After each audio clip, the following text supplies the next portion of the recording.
Magandang umaga po sa inyo lahat. Salamat po sa pag-imbita sa amin dito para magsalita. Okay. 15 minutes, okay. Thank you, Vice President Vera, kababata at kapitbahay, kaklase pa sa UTI. So, si Professor Ronas, nakaabot pa kami nitong sensya na ba the generation gap does not exist in our case. With all friends like Malaya and of course Claro, basically being the same generation in UP. Well, I do have a PowerPoint. One of the things I'm doing is internet consulting, and obviously pag hindi ka mo gumawa ng PowerPoint, alimutan mo na yung business niya. Wala kang mapag-clear. But it's a very simple PowerPoint just to highlight the main points I want to make, and I'll stay within my 15-minute limit. Okay, I'll call it, take off on yung medyo mapil yung title ng forum na ito, PPP, Pinoy's Perverse Principles. And just focus and try to follow the outline offered by the key questions we've been asked. The first one is, should the president be popular? In so many words, is this? And I think it's arguably it's necessary, no? Siguro by arguing by contrast, you're right to describe my former boss as notorious. Towards the end of her term, her negative net rating was -51, the lowest I've ever seen in anybody. And yet, in spite of that, based on the agenda she set at the beginning of her term, you beat the odds. She delivered most of the goods. There was uninterrupted growth for 27, 28 straight quarters. There was fiscal reform that stabilized the fundamentals of the economy and eventually led to the credit upgrades. And a million new jobs every year. This is on record with the Department of Labor. But it's certainly not sufficient to be popular. Aquino BS. This is ano na cheap shot na to. Okay, I'll ask you for it. I couldn't resist it. Smoke and mirrors, bread and circuses. It's a great show. Kapag medyo bumabagal ang ratings na, medyo bumabagsak, naglalabasan naman ang chismis tungkol sa kanyang live, ganda na naman si Chris. So, you know, it's obviously something that's very important to them. The question is this, ang tuwid na daan, and this is what people are asking, saan naman ito papunta? At ano ba ng Pangulo? Kung saan niya tayo dinadala? And that's really why his ratings are dropping, in spite of the shalanis in his life. I'll quote from Mando Dornila, Nobody at Home President. It's a great slogan. Gasoline prices at the pump today, the same as 2 years ago, when oil prices were 50% higher. Pareho-pareho ang gasoline prices. Price at 35 pesos a kilo now versus 15 to 16 pesos during what they charged was a period of excess importation 2 years ago. My point here being, okay, there's always a trade-off. Right? The subsidies provided to the rice industry obviously carry the fiscal cost, pero meron ding beneficio. The question is, what kind of decisions do we make in terms of trading of one for the other? The Philippines has dropped 10 points to 130th place in the global PC index. It's close to 8th place in the terrorism risk index. This president has offended China 3 times in 1 year. Over the debt hostages, over the drug mules that were on death row, and then the Spratlys. And the list goes on and on and on. Where's the president? Second quick question, will the president continue to stand up for his favorites? Who should be investigated? Pero alam po ninyo, you just read the headlines, who are the well-known members of the KKK club, yung entire chain of command behind the Donut All-States tragedy, whose anniversary, purely by coincidence, is celebrated today. Of course, I'm sorry to say, former Archbishop Cruz made allegations about wedding against this undersecretary. Wala pang nangyayari investigation. Present Commissioner of Customs, Tony Alvarez, 2,000 container bags na wala between Manila and Batangas. How do you take out 2,000 container bags from the Manila port? Kung hindi nakapirma mismo commission, that's the only way it happens. Then how do you lose it?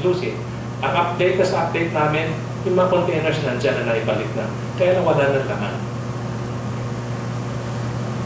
course, the newest appointees, in other words, the trend is continuing. You've got Virginia Torres, who was alleged carnacking addiction. She was in North Luzon before. The new Regional Corrections head, who was planted charges. The next Bulwagang governor was planted charges. So, continuing this trend, the corruption index worsened under this president from 8.25 to 8.9, according to this think tank based in Hong Kong. This prompts us to ask 3 questions at least. Number 1, will this list of KKK be growing longer the next 5 years or shorter? I'll take bets, I'll take guesses. Number 2, how high up does the trail go? Lalo na pag pinag-usapan weteng na wala nangyayari at yung nangyayari sa posters na wala pang investigation. If you're in the mode of raising campaign funds for a midterm contest in 2013, saan mo kukunin ang pera mo? Just asking. And then number 3, what should matter for governance? Present corruption or the alleged sins of the past? Even if the President were at home on the corruption issue, is tuwid na daan nila. It's certainly not sufficient. According to the very impartial, very objective business economic magazine from the UK, The Columnist, and I quote, the President's approach to fighting corruption is to punish the sins of the past rather than try to prevent crimes in the future. Mr. Aquino has proposed few reforms to this system. His administration's reasoning is that institutions for fighting corruption already exist, they just need to be put to work properly. Recent history gives little reason to think that this approach will succeed. It may not even be necessary to ignore. Why? Again, we argue by analogy. Indonesia, alam po ninyo yung corruption scale na pinag-usapan natin where we got number 4. Indonesia was the highest, the most corrupt country in that index, and yet their credit ratings for a long time, as well as investor interest in that country, has been higher compared to us. Let's look at some great slogans in Philippine history. My favorite, of course, former President Marcos, this nation can be great again. Hindi ko na sinama dyan yung, yung sa ikaunlad ng bayan city na kailangan. Kids don't remember that. Si Kapita Cory, ipagsak ang diktadura, ipalit ang demokrasya, laban. I remember that. Si Abia, kaya natin ito. My former, si President Estrada, meron para sa mahirap kung malakasalan ng... That's why kung dito makpo si Aquino this election, he would be most likely be under era 2. Malakas pa ang resonance sa masa. And of course, my former boss, let's beat the odds. Beat the odds, of course, being an acronym for a 10-point agenda, which she laid out in her second SONA. And of course, under our president, ikulong si Gloria. PSK, well, Aquino, let's blame the president and blame the former president for everything that goes wrong. Yung na our state's crisis, and I've said it today, nakinig si Aquino sa hostage taker mismo. At ang sinisi niya isang dating deputy ombudsman who had to leave. Of course, we know what happened to chain of command. Hanggang ngayon, inahabol pa ng mga pamilya ng victim.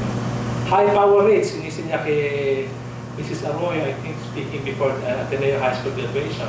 He forgets that under the new power law, government is prohibited from power generation projects. And yet, on her watch, former president's watch, we were able to add 2.5 gigawatts of new power capacity. Baka naman ibang woman president ang iniisip niya. Aquino, kapag pinag-usapan po yung mga power crisis sa mga power lines. Budget deficit, sinisisi. Again, as an economic analyst, nakakalimutan yata niya. You know, this is the mainstream concept of a long and illustrious tradition behind it. Pump priming, ancient pump priming, which is the reason why we were able to maintain positive growth even in the middle of the global recession a year ago or 2 years ago. Ating spot this issue, ang sinisi ni Pagpangulo, ni Presidente, yung joint exploration contract between the Philippines and China's oil companies.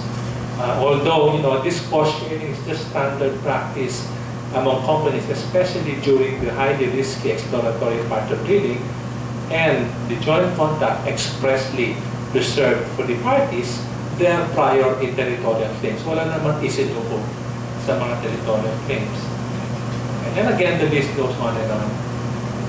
Of course, yung katapat nun, kung ano maganda na ginawa ng predecessor niya, sa kanya pa rin ang credit. Yung upgrade sa credit ratings, actually the first one was given by S&P in November 2010. So that's just 5 months into his new presidency. It's hard for me to believe na bunga lang ito ng ng mga magagandang salita niya. As a matter of fact, Vice President Pina himself has acknowledged the contribution of the fiscal reforms under Mrs. Araullo. And of course, the rating agencies, they really look at the years of work that went into macroeconomic consolidation, as well as acknowledging 27 quarters of unbroken growth. Yung cash transfer program, originally hinilang ni Mrs. Araullo from Brazil. It's a highly thought of program. Ngayon, under this presidency, it has grown by almost 3 times. It's now a giant slush fund. All sorts of reports coming out about corruption, about people getting cash transfers kahit na meron sila mga pamamahay. Clearly, when you have like almost 30 billion pesos hanging around to hand out people, and then you've got the elections coming up in 2 years, that's not a coincidence anymore.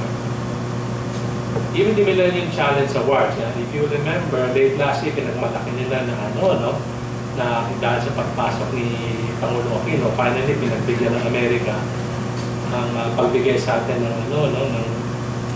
awards or grants under the Millennium Program. Actually, they were available as early as March last year. But certain leaders of the Yellow Army lobbied Washington to postpone the announcements to Aquino, could get the credit after the election. I wrote about this in one of my previous columns because I have the email trail on paper. I have the hard copy of the email trail.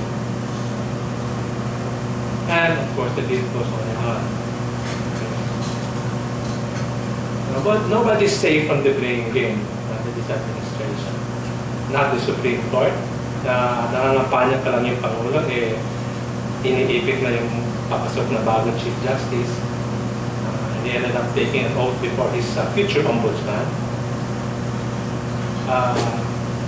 AFP, very publicized the Ragusa charges from Colonel Ragusa. People conveniently not mentioning that all of this took place in the first 2-3 years of the former administration. In 2006, was it? When you filed the Colonel Oakwood, as a result of that, she established the Feliciano Commission to institute major reforms within the AFP. So these charges predate that institutional reform within the organization. Pati simbahan hindi naliligtas.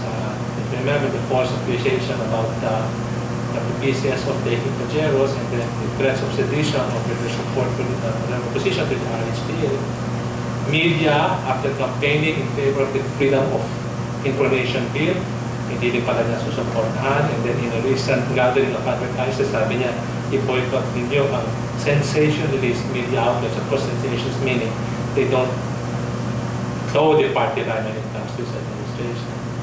Elections, unilaterally cancelled in harm, the appointment of OICs, could this be a power grab in preparation for the 2013 elections? You put your own people in place.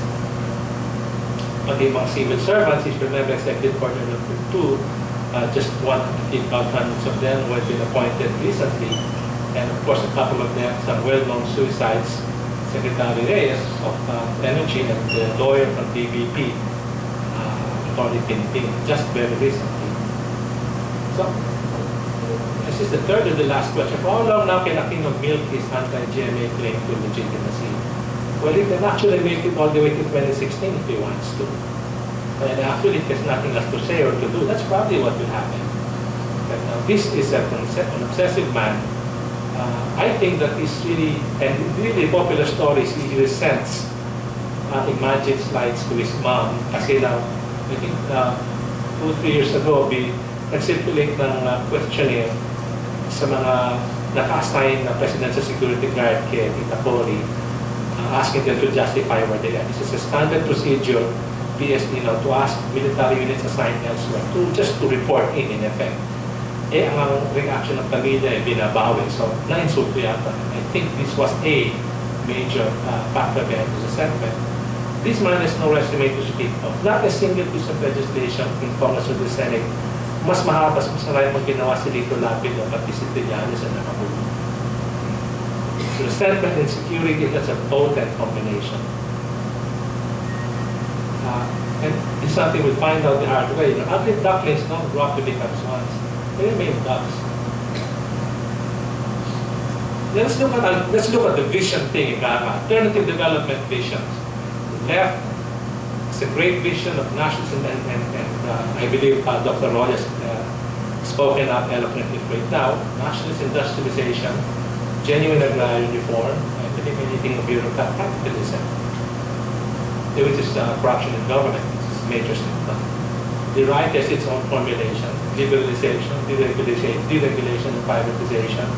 A lot of which started under former President Ramos, foreign investment, open markets. The church has its own vision, personal conversion, and of course when it comes to social action, a preferential option for the poor. Dito po sa ating Pangulo ngayon, kung walang corrupt, walang mahirap. And the question is, really, shouldn't it be the other way around?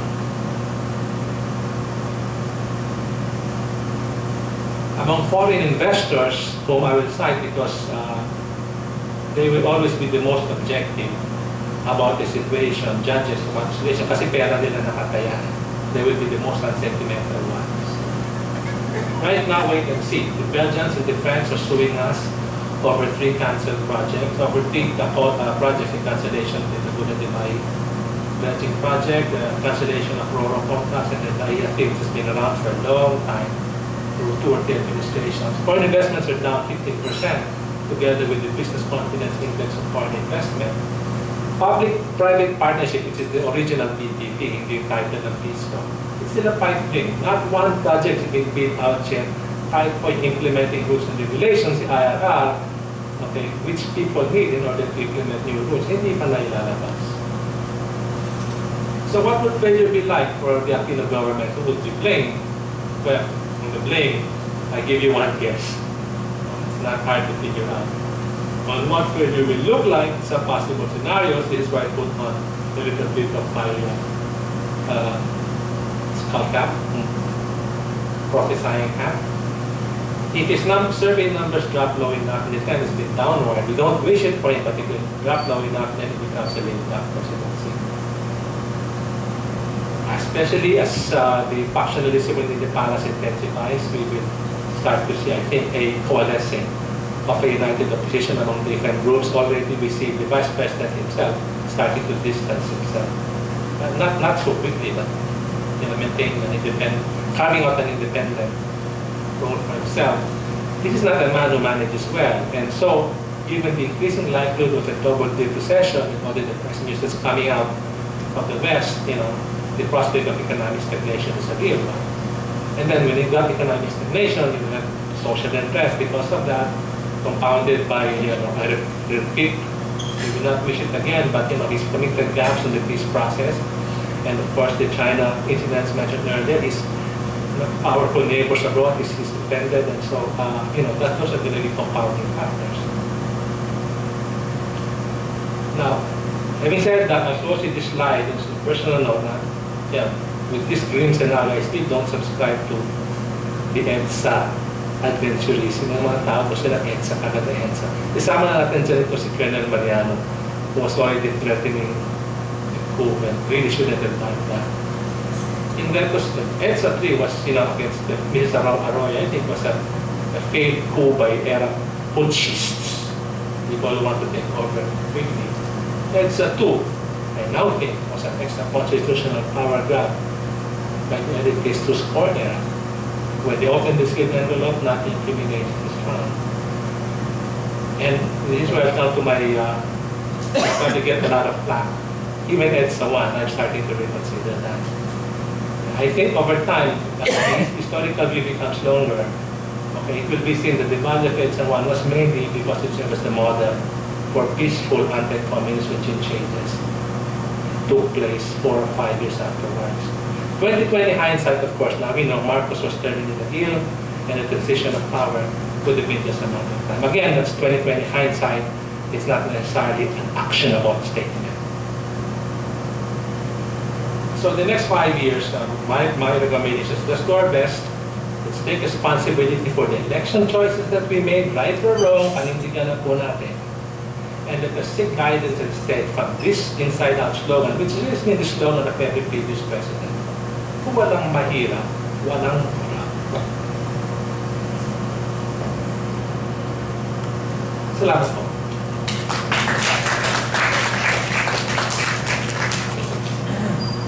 Thank you. We now invite Ms. Tordesillas to give her comment.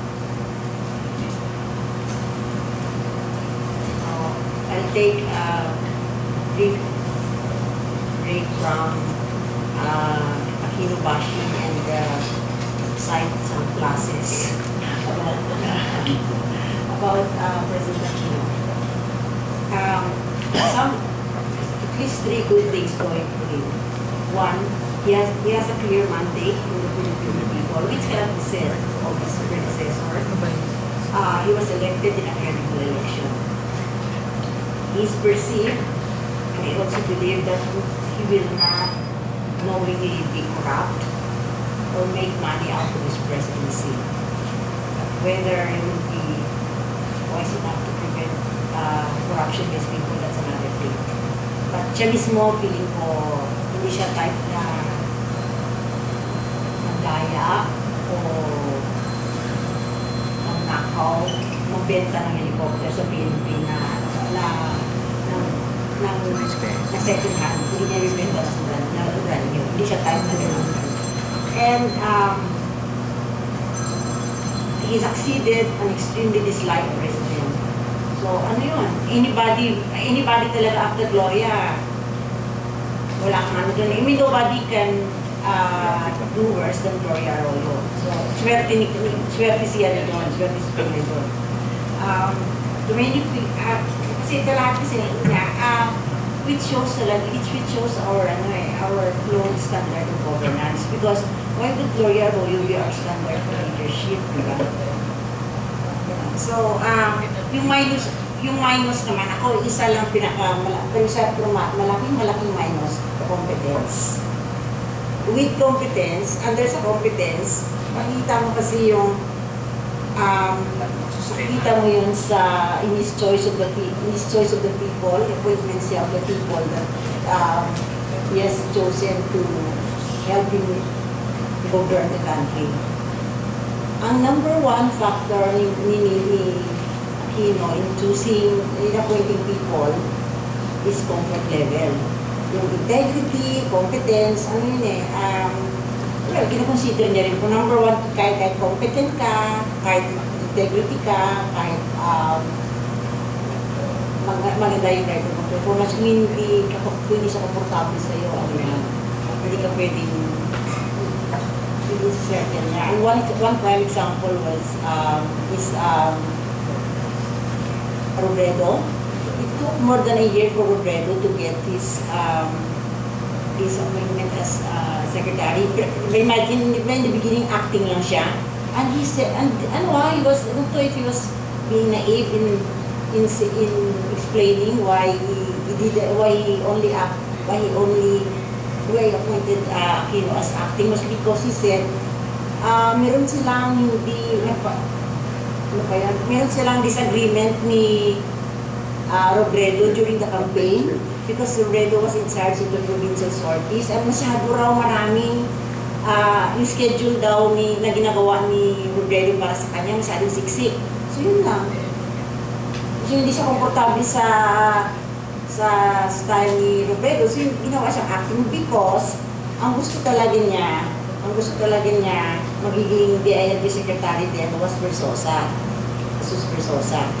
Na nakakapagtaka naman, bakit siya nagiging komportable kay Versosa? When Versosa was Mike Arroyo's man. Kaya ang explanation doon, ang connect doon, si Rico Puno.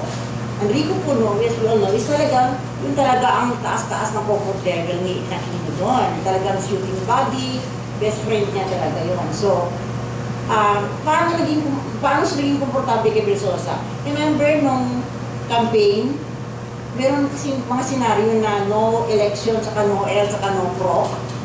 Merong group of PNP, saka military men na nag-feed kay Gloria na pag nangyari yun, na nag-feed kay Aquino na pag nangyari yun, we will not allow Gloria to sit and kami, we will install you.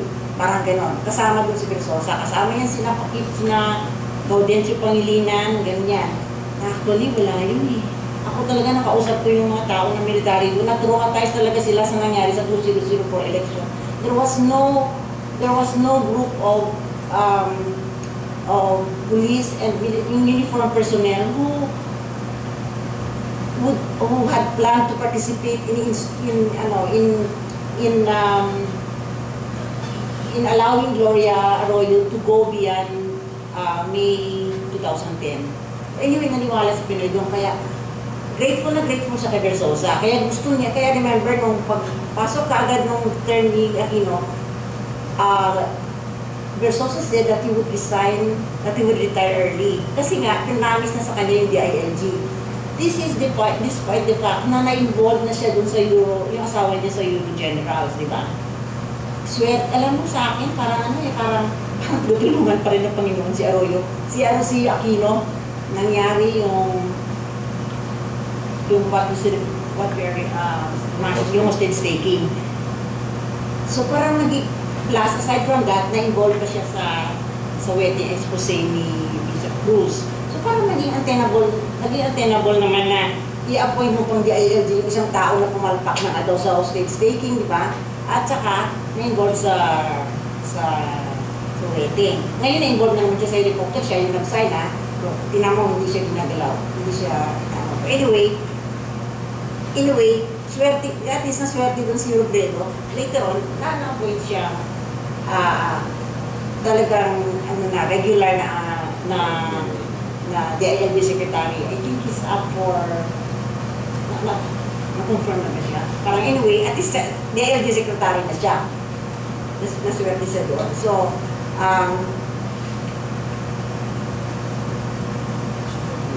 iba yung term ni, yung term kasi na tuwid na daan. Because of the scandals during the Araullo administration, yung tuwid na daan yun, really click with the people, di ba? Kasi sawang-sawa na tayo sa puro na lang corruption. Saka dami-dami naman talaga. Diyos ko, haba-haba ng listahan, di ba? Kay Gloria Araullo, fertilizer scam, NBNCTE, producers tax, DPWH projects, ang haba-haba. Kaya yung pag sinabi ni Pinoy na, at saka si Pinoy kasi he was the only candidate during the campaign who styled himself as the opposite of Gloria Araullo. Kaya anong tao doon? Click sa tao yun kasi si Villar hindi masyado, si Tudoro naman, siyempre ang feeling natin, administration candidate. So siya, si Pinoy talaga, opposite of Gloria Araullo. Basta opposite of Gloria Araullo, talagang ginagat ng tao. So tuwid na daan. Well, let me tell you about the tuwid na daan. One of the midnight appointees of Gloria Araullo was Mark Lapid. Mark Lapid was the head of the Philippine Tourism Authority during the time of Gloria Araullo. Alam yan lahat sa PTA. Grabe yan. Gawain ng mga kamay yan eh. Grabe. Di ba na-involved na yan siya dati sa Waring? Di ba? Dun sa PTA, grabe rin tumaga sa suppliers, 45%, parang gano'n. But anyway, na-reorganize kasi yung PTA towards the end of the Araullo administration na PSI. Ko yung